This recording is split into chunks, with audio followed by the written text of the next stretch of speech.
السلام علیکم دوستو، آج میں آپ لوگوں کو بتاؤں گا کہ ترکی کی قدیم ترین جامع مسجد صوفیہ کی تاریخ، جس میں 86 سال بعد پہلی مرتبہ اذان اور نماز کی اجازت مل گئی۔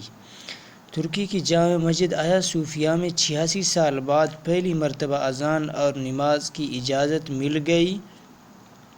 ترک حکومت نے مشہور جامع مسجد آیا صوفیہ میں اذان اور نماز پر 86 سال پرانی پابندی اٹھا لی۔ تفصیلات کے مطابق آیا صوفیہ استنبول میں جامع مسجد سلطان احمد کے قریب واقع ایک شاندار تاریخی عمارت ہے جو پہلے چرچ تھا، جسے 532 عیسوی میں بازنطینی بادشاہ نے بنایا تھا اور اس کی تعمیر پر 5 سال لگے۔ 537 عیسوی میں باقاعدہ طور پر اسے کھولا گیا تھا۔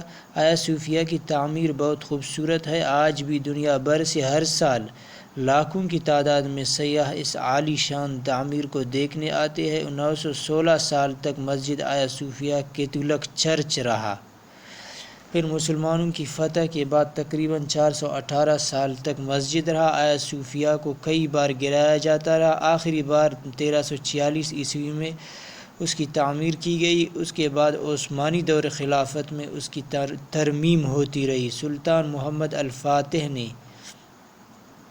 قسطنطنیہ فتح کرنے کے بعد پہلی مرتبہ اسے مسجد کا درجہ دیا اور یہاں نماز ادا کی، اور انہوں نے اس پر ایک شاندار مینار تعمیر کیا۔ پھر بایزید ثانی کے دور میں اس کا ایک اور بلند مینار بنایا گیا۔ اس وقت آیا صوفیہ کے 4 بڑے مینار ہیں۔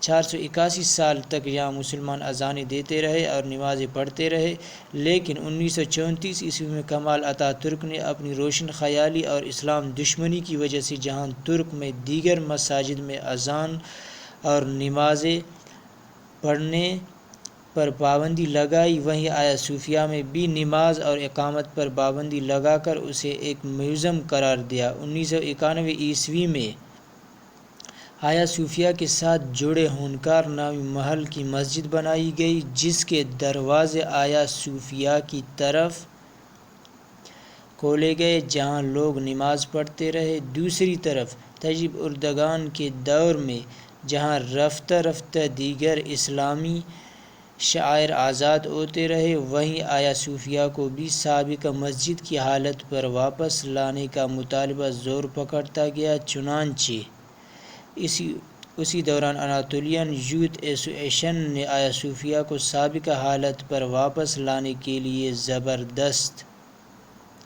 تحریک چلائی، جس کا نام یہ تھا کہ اپنا مسلح لے کر آیا صوفیہ پہنچو۔ اس تنظیم کے بقول آیا صوفیہ کو مسجد والی حالت میں واپس لانے کی اس تحریک میں 15 ملین سے زائد لوگوں نے دستخط کیے، جس کے بعد اس دور کے وزیر اعظم نے یقین دلایا کہ آیا صوفیہ کے معاملے پر غور کیا جائے گا۔ چنانچہ اب آیا صوفیہ کے متعلق طیب اردگان کی حکومت نے اپنا تاریخی فیصلہ سناتے ہوئے آیا صوفیہ کو بطور مسجد بحال کر کے باقاعدہ امام مقرر کیا ہے۔